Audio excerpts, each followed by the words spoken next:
Le flash d'information locale, présenté par Laura Sahin.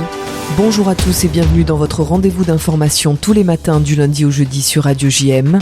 Nous sommes le lundi 9 octobre et voici les titres de cette édition spéciale consacrée aux attaques perpétrées par le groupe terroriste du Hamas contre l'État d'Israël depuis samedi. Le dernier bilan provisoire de la pire offensive terroriste de l'histoire sur Israël fait état de 700 morts et 2150 blessés selon l'armée. D'après I24, 120 femmes, hommes et enfants sont toujours retenus en otage entre les mains des terroristes dans la bande de Gaza. Le Quai d'Orsay a fait savoir qu'une Française a perdu la vie lors d'une attaque terroriste en Israël. Selon l'agence France Presse, un autre Français de 26 ans originaire de Bordeaux a sans doute été enlevé dans le sud d'Israël par le Hamas lors d'une rave party. Le ministère français des Affaires étrangères a également précisé que plusieurs ressortissants n'avaient pu être localisés. Le porte-parole du Quai d'Orsay, Anne-Claire Legendre, réitère des consignes de stricte vigilance aux Français résidents ou de passage dans le pays. À Marseille, les réactions ont été nombreuses, notamment hier dans notre édition spéciale suite au massacre perpétré par les terroristes en Terre Sainte. La peur d'une importation de ce conflit en France a poussé Gérald Darmanin, le ministre de l'Intérieur, à ordonner la protection des lieux de culte juifs. Benoît Payan, le maire de Marseille, est allé encore plus loin. Écoutez-le au micro d'Elsa Charbit. J'ai demandé au ministre de l'Intérieur de venir avec moi pour qu'il y ait toutes les écoles sécurisées aussi par la police nationale. C'est-à-dire qu'il devrait y avoir devant chaque école, il va y avoir devant chaque école une unité de police municipale, une unité de police nationale. J'ai demandé aussi au ministre de l'Intérieur de sécuriser la 50aine de synagogues et de lieux de culte. Il ne peut pas y avoir une seule synagogue qui échappe à la surveillance de l'État français. Ce qui est fait parce qu'il faut qu'on tire dans le même sens. Et je demande évidemment la même chose pour les lycées et pour les collèges. Donc moi je prends ma part. Moi toutes les écoles primaires qui sont non pas de compétences municipales mais qui sont confessionnelles, mais c'est pas grave. Encore une fois, ce n'est pas parce que ce n'est pas de ma compétence que je ne le fais pas. C'est ce que je dois. Donc vous êtes complètement dans la continuité de ce qu'a annoncé Gérald Darmanin, ministre de l'Intérieur. Bien sûr, mais je veux qu'il vienne maintenant aussi à côté de ma police municipale. Je vous rappelle qu'elle n'a pas tout à fait les mêmes compétences. Je sais. Oui. Je veux qu'il vienne là aussi à mes côtés. Et c'est ce dont on a besoin, d'être tous ensemble. Le directeur de l'école Yavne Marseille dans le 13e arrondissement a réagi à ces annonces au micro de Nathan Sperling. Écoutez, la première chose, c'est que effectivement, ce sont des nouvelles rassurantes de voir que l'État prend en considération l'éventuelle menace, parce qu'on sait bien que il est coutumier que le conflit malheureusement soit importé, et on sait que les Juifs, lorsqu'ils sont attaqués à un endroit, et en particulier en Israël, alors tous les Juifs du monde entier sont concernés. Et bien sûr, nous au niveau de la sécurité, on est en alerte maximale, donc on va déployer un maximum de bénévoles qui pourront être vigilants. On va faire un message également aux parents pour leur demander d'être attentifs au niveau surtout de l'entrée et de la sortie. Et puis on sera le plus vigilant possible et on prie Bezrat Hashem pour que la situation s'apaise et que on est dans cette situation-là. Un rassemblement de soutien à Israël et au peuple israélien est organisé ce soir à 18h30 place Félix Barré à Marseille dans le 6e arrondissement devant la préfecture. Un appel lancé par le Conseil régional des institutions juives de France, le CRIF Marseille-Provence, suivi par toutes les institutions juives de Marseille. D'autres rassemblements auront lieu à la même heure dans toutes les grandes villes de France, dont Paris, Strasbourg, Toulouse, Montpellier et Nice. Le drapeau israélien a été hissé devant l'hôtel de région ou encore la mairie d'Aix-en-Provence.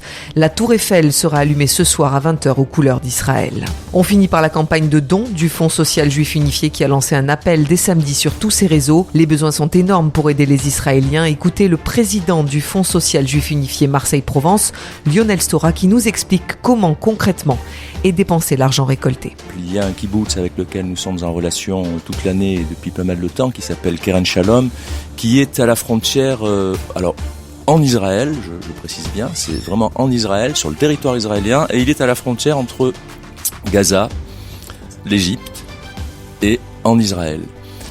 Ce kibbutz, nous l'avons déjà aidé, nous avons déjà contribué à sa reconstruction en quelque sorte, puisqu'il a déjà été touché lourdement par des roquettes et il a déjà été détruit. Donc voilà un exemple concret de ce que nous faisons. Et puis bien entendu, je ne vais pas égrener malheureusement tous les besoins qu'il y a, mais on a une quantité de sujets impressionnantes.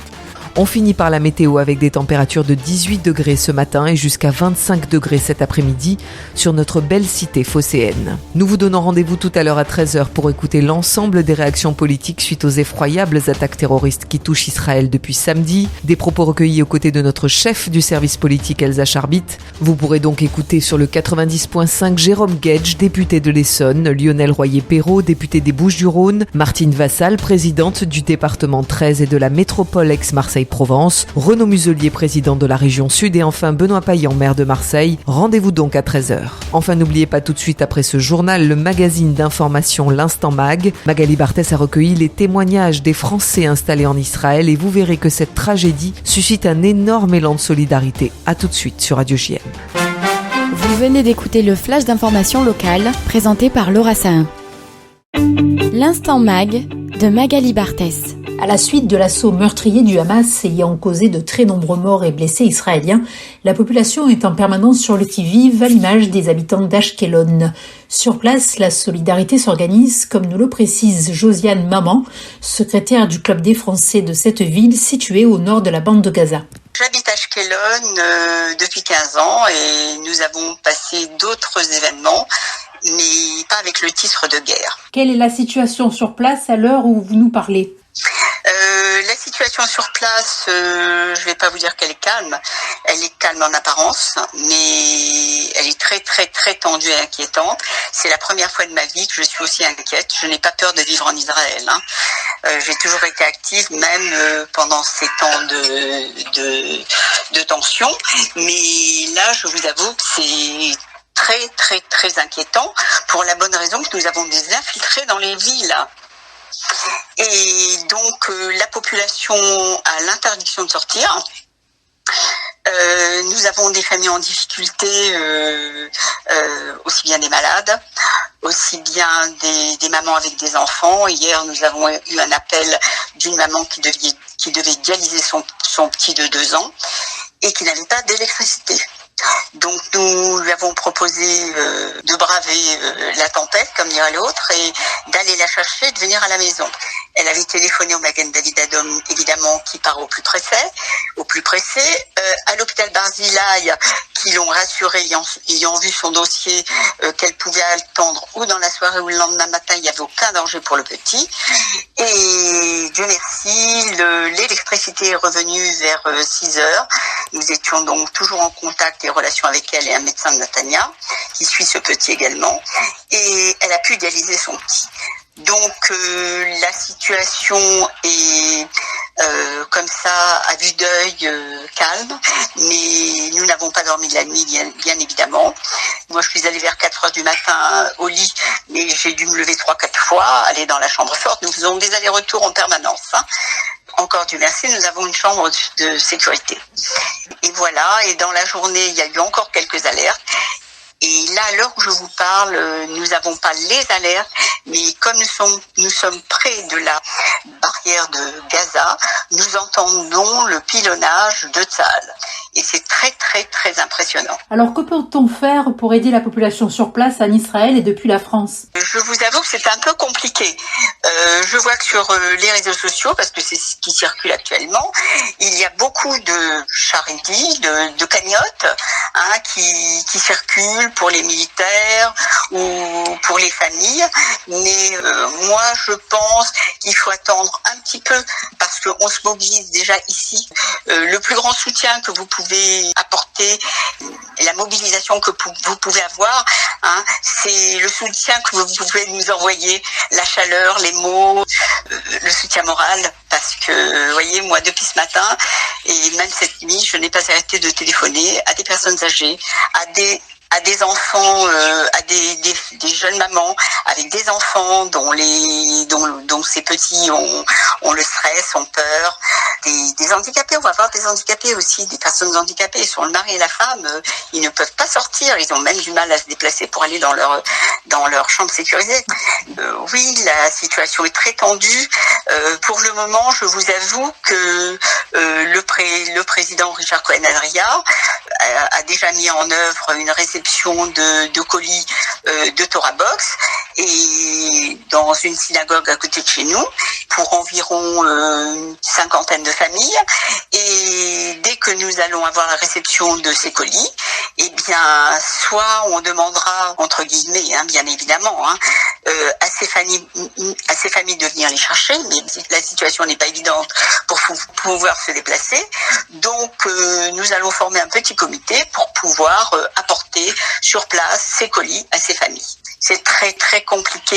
C'est la première fois de ma vie que je vis ces événements. Je n'ai pas peur de vivre ici, mais l'inquiétude grandit. À Ashdod aussi, à 21 km au nord d'Ashkelon, la mobilisation est grande, ce qu'indique Patricia Hassoun, fondatrice du site ashdodcafé.com. Effectivement, nous nous sommes réveillés au son connu, mais et toujours éprouvant des sirènes, des alertes, un jour de fête, un Shabbat. Donc pour nous, c'était très difficile d'imaginer d'être attaqué de cette façon-là pendant la fête. Personne ne s'y attendait effectivement.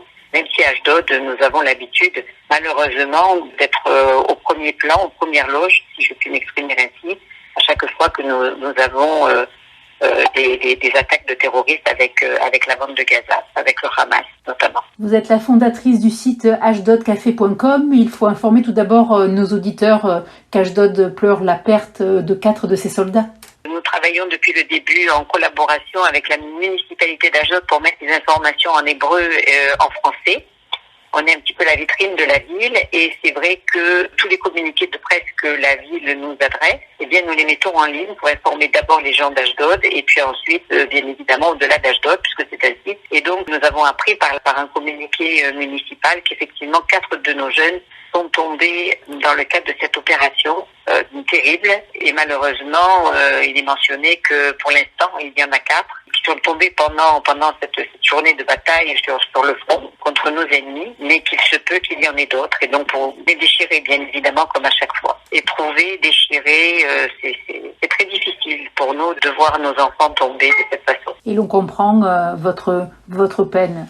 Alors la solidarité sur place s'organise et vous centralisez ce dont les gens ont besoin à Ashdod. Alors en fait, on a la chance dans cette ville d'avoir déjà beaucoup de groupes WhatsApp où les gens communiquent entre eux et c'est très important de communiquer quand il se passe des événements comme cela. Les gens ont besoin de s'exprimer et donc au travers de ça, il y a aussi des associations comme une d'entre elles qui toute l'année aide les Ashdodiens pour des actions sociales principalement, qu'ils soient francophones ou pas. Et cette fois-ci, l'association Ardoud et Risset Balev, qui est très active sur le terrain, a pris en charge, puisque sollicité par Tsahal, de mettre en place justement une collecte pour les soldats, pour les réservistes qui sont partis rapidement de chez eux et qui n'auront pas grand-chose avec eux. Et c'est très important justement de se mobiliser pour apporter ce minimum de confort à nos soldats et aux réservistes qui sont sur le terrain aujourd'hui et qui risquent de l'être encore pas mal de temps. Et vous lancez un appel aux Israéliens concernant le don du sang et aussi peut-être à la communauté française ?